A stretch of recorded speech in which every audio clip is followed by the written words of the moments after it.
Hi, beauties. Today it's all about the Sephora collection. Sephora recently reformulated their best skin ever foundation, and I have 4 of those new shades in front of me. Now, a few things about this foundation. It's retailing for $22. It was released in a total of 40 shades with 3 different undertones.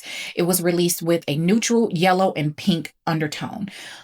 Sephora also provided us with the conversion chart. One of the things that I noticed about the conversion chart when I was shopping for my new shade was it doesn't exactly translate. So if you're interested in the old formula versus the new formula in swatches in natural and studio light, please keep on watching. Jumping right into the face swatches. I have 2 shades here in front of me in the old formula. This is 38 neutral. That would be my go-to everyday shade. And 38P would be the shade that I would mix in the summertime just to add a little bit of depth to my foundation. So per Sephora's conversion chart, I should be wearing 29 neutral in the new formula. So I'm going to swatch these two side by side. You can already kind of see there's a little bit of a discrepancy here. It could be because of the frosted glass, but I am not 100% certain. I'm going to give them both a good shake. That is the shade 35 neutral.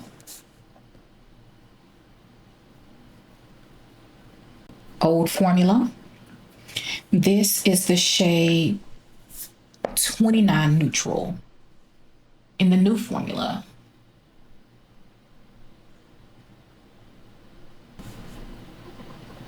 Yeah.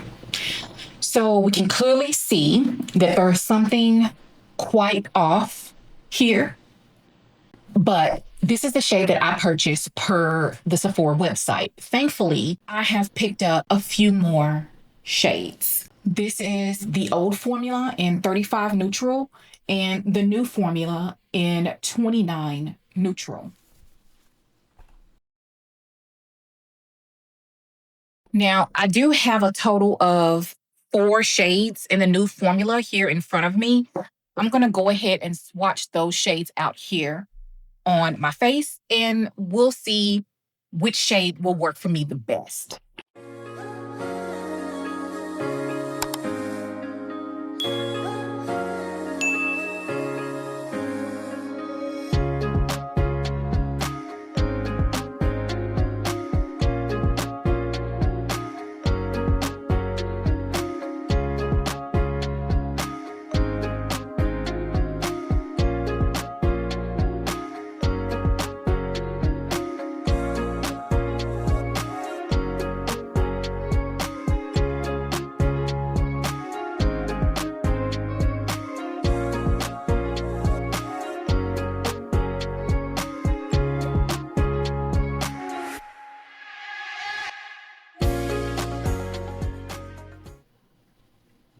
Okay, so I'm going to let these shades dry down a bit. And let's go back here because these have had a moment or two or minute or two to dry down. You can see that this 35 neutral, it's a little bit light, but again, I would add in a little bit of 38P to deepen it up during the dead of summer, which is where we are right now.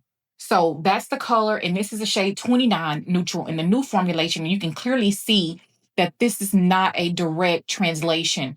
Another thing that I'm noticing is after I've let this foundation set on the skin, I'm hoping that you'll be able to see what I'm talking about. You can see that this one has a little bit of radiance to it. It was never a radiant foundation. It was more of a natural finish, but it had a natural skin-like glow to it, which you can see here. And in the new formulation, you can see that it's flat, it's matte. There's definitely a formulation difference. Obviously, they did reformulate it, but they were both supposed to be a natural finish. And that's not what I get from this one. I get more of a matte finish. The old formula, I get more of a natural finish. Okay, I'm going to continue to give these shades here a moment to dry down to see what the final color will be. That way you can make sure you get the correct shade when you go shopping. I'm going to go ahead and take my little fan here and accelerate that process. I already know that I'm going to be wearing either the shade 31Y or 32Y. Either of those shades would probably work for me, but I'm going to let them dry down before I make that final analysis.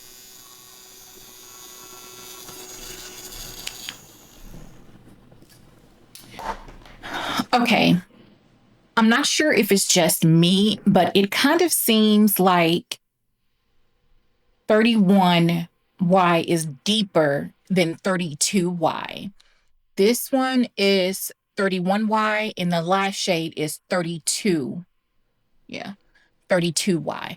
Now, what I've noticed about the shades is 31Y seems to lean a little bit more neutral, whereas 32Y seems to be definitely a yellow undertone. So for today, considering my undertone, I'm going to go ahead and go with the shade 31Y on today.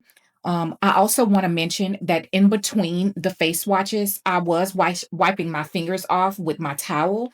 So I'm just going to go ahead, take a little bit of the Garnier Micellar cleaning water. I'm going to clean off my face, and then I'm going to apply the Hangover Too Faced RX Replenishing Face Primer. This is more like a face lotion just to prep my skin. I'm not going to be using anything oil controlling or anything like that. I just want to give my skin a little bit of hydration. Because I'm about to wipe off all of my skincare that I applied this morning. And then we're going to go right into the foundation application. I will be using a BK Beauty 101 brush on this side and a beauty blender on this side, just to see what the application looks like.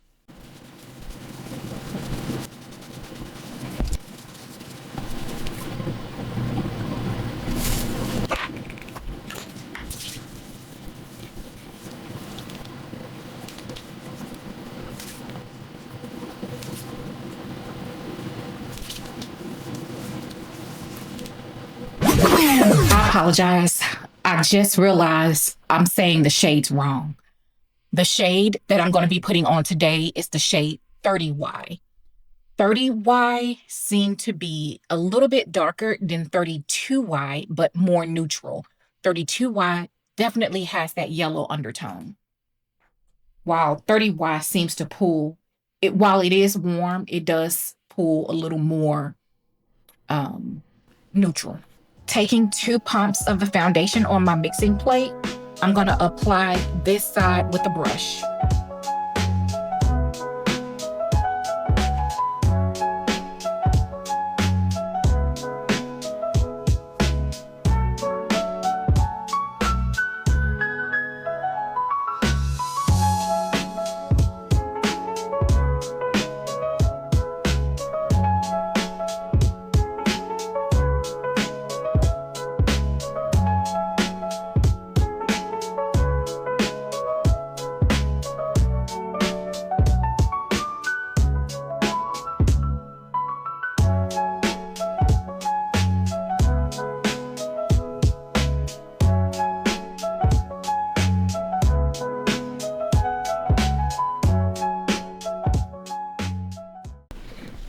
Okay, I have the foundation applied with a sponge on this side, a brush on this side. What I gathered from either application was I get more closer to full coverage with the brush and a more flat out medium coverage with a sponge, which both looks beautiful. It just depends on personal preference. We're going to go ahead and start our wear test now. It is officially 1:42. I'm going to do my very best to wear this for somewhere between 6 to 8 hours on today. That way we can kind of see how the foundation wore. That way we'll get a good idea about the longevity on the foundation, because Sephora claims that this is a 16-hour natural finish foundation. I went ahead and did my concealer and under eye powder off camera. Because I'm testing how this foundation works, I have 2 different powders that I want to test today. And this is important because I want to test the longevity of the foundation, and using 2 different types of loose powder will give me an idea about how it will wear. So on this side, I'm going to be using Old Faithful. This is the Givenchy Old Formula, shade number 5. I'm only using this one because I can't remember what I did with the press formula. But if you have the press formula and you want a completely mattified situation, then use that. On this side, I'm going to be using the About Face loose powder. This one is more of a natural finish powder. It's not a mattifying powder. So we're going to see how each powder will wear throughout the day. On this side, I'm going to use this puff. On the other side, I'm going to use that puff. Taking the Givenchy powder and patting that on the skin.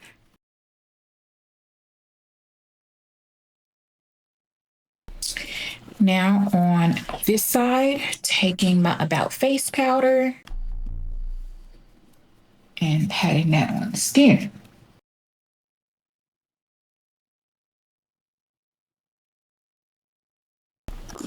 They both look good, mattified and blurred.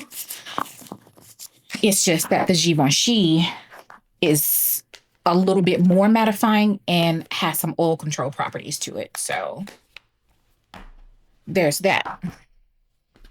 I'm going to take the Sonia G Face Pro and just dust away any of the excess. I'm going to go ahead and take my Pat McGrath Labs bronzer in Burnished Honey. And this is an old Sephora collection, number 59 Goat Hair. They still make the number 59. It's just that all of Sephora's brushes are synthetic now.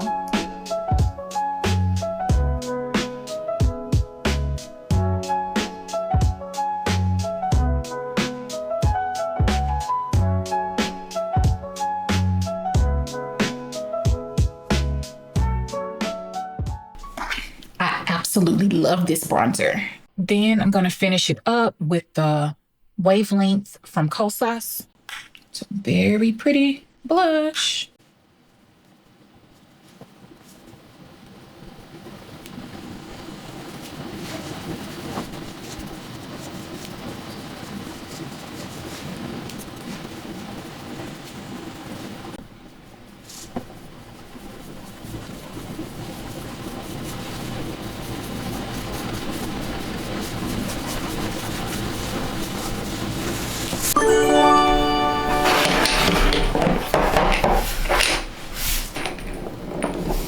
I have 4 shades of the new Best Skin Ever foundation here in front of me.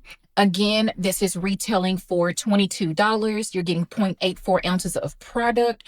This is, in my opinion, not a natural finish foundation. This is more of a matte foundation finish, as you can see in the swatches.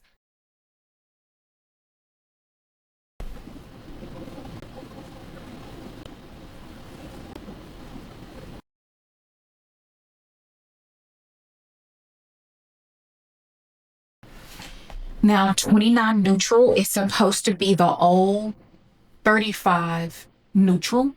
So I'm just going to swatch that right beside. And also, as I mentioned earlier, you can see how the old formula has more radiance to it than the new formulation. The new formulation is more of it's more mattifying for sure than the old formula.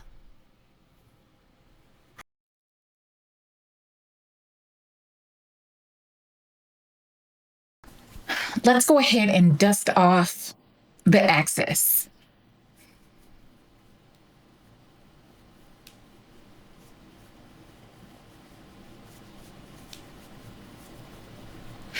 Very lightly, you can definitely see the brightening effect. Again, brighter on the banana side versus the peach side. For me personally, if I was in a corporate environment or just doing like an everyday type of situation, I would go with the peach. If it was a glam situation, I would go with the banana. So This isn't a glam moment, but I want to go ahead and even out the face. So I'm going to apply a little bit of the banana here on this side because I just want my face to appear even. And I'm going to go ahead and put some here in between my brows. Okay, it is 2:20. I'll see how the concealer and powder wears for a couple of hours and we'll check back in.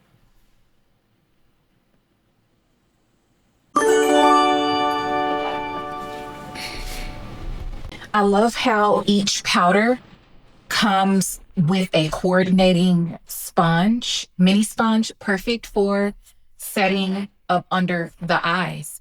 This powder is 0.26 ounces of product, very similar to the L'Oreal Infallible loose powder, available in 3 shades: brightening pink, brightening yellow, and brightening peach. I absolutely love the packaging on this powder as well. It comes with a flip open top so that you can secure your product. You can just press it in or tap out what you need into your cap and close it right back up and not have to worry about product spilling all over the place. This is an absolute upgrade on their packaging. It's very, very thoughtful. Then you can just store the little powder puff right there on top so that you can really see the color. This is your brightening pink, this is your brightening peach, and your brightening yellow. I really love both shades, peach and pink, for my particular skin tone. It would just depend on my use case on which one I would go with. More glam, yellow; more everyday, peach. Okay, I'm back and it is exactly 9:02 p.m. I want to say I first applied the foundation around 1:30. So we've been wearing the foundation for about 7.5 hours, and I think it looks pretty good. Let me take a closer look. So remind you that I did not put any type of oil controlling primers or anything like that on my face. What I did do was use a regular powder, like it's a non-oil controlling powder on this side, and on the other side, I use my Givenchy, which I think looks a little bit more mattified and a little bit more controlled than this. This area is the only area that I see oils really breaking through, and a little bit on the nose. Other than that, well, I got a little shine on the forehead. But honestly, y'all, that's nothing. And I've been running errands. It's 95 degrees. It was 95 degrees today in Houston. I did all of the things around the house with the kids and all of that stuff. And this is what my face is looking like. I did not touch up, not once. Now, who do I think this foundation is for? If you have dry skin, unfortunately, I do not think that this foundation is for you because it is mattifying, a lot more mattifying than the original formula. Although Sephora says it's a natural finish. If you have normal skin, I would say like a normal hydrating type of a primer, like I had applied with the Too Faced Hangover RX. It doesn't do any oil controlling, or if maybe you want to just use a blurring primer with this foundation, it will be good. If you're an oily girl and if you love mattifying foundations, if that's your thing, then this foundation is for you. The other caveat would be, do you have a shade? So if you like a mattified finish and you have a shade, I would say get this foundation. It is a good one. It wears well and it looks good on my skin. I don't think that this foundation, again, would be for people with dry skin or individuals with a lot of fine lines and wrinkles. So that is my final review on this foundation, but it did wear pretty. I was a little bit nervous about how matte it was initially, because again, my skin is changing. I do get oily in my T-zone and normal around the perimeter, and I don't really do like matte anymore. I'll do a natural finish these days, though those foundations those foundations tend to look the absolute best on me. But this one does look very good and the price is right. So that is going to wrap it up on my review of the Sephora Best Skin Ever. And I hope that you like these types of videos. And if you do, you're going to want to check out my foundation review playlist I have linked above.